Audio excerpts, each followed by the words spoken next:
44. What impact do the words swish, chitter, and cry in lines 12 to 13 have in the poem? Okay, so let's go back up to see where that occurs. That was around line 12. We were talking about it being winter. There was little underbrush to speak of. In the summer, there would have been briars, poison ivy, biting flies. I listened for the swish of a beaver's heavy tail, the chitter of a chickadee, or the cry of a hawk.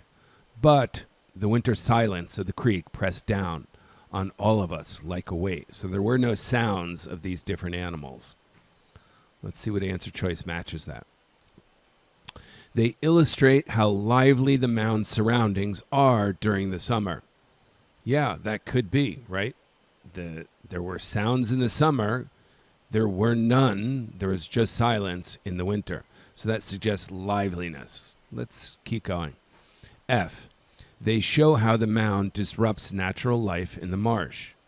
The mound disrupts natural life. No, if anything, the winter disrupts the natural life in the marsh. That's the wrong idea.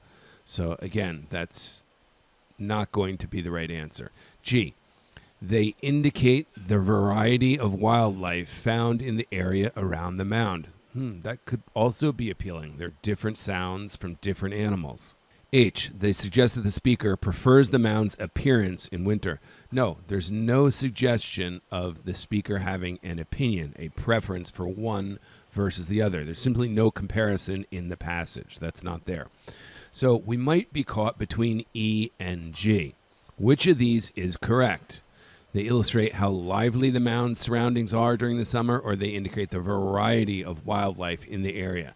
So is the real issue here that there are different animals making sounds, or is it about the liveliness of the sounds themselves? So the words in play here are actually sounds. They're not actually animals. So what I think, if we go back to the text and check these two answers, we start off with there would have been briars, poison ivy, biting flies. So there would have been different types of animals like biting flies beyond the ones that mentioned that made the sounds. So these three sounds don't indicate the full variety of life in the marsh there. And then after these lines, it says, the winter silence of the creek pressed down all of us. So the key focus here is silence versus the sound of the swish, the chitter, and the cry. That suggests life versus not life, or liveliness. So if we think about it carefully, on a more specific comparison of the details of E versus G in the text, it looks like the issue is not a variety of wildlife that's the focus.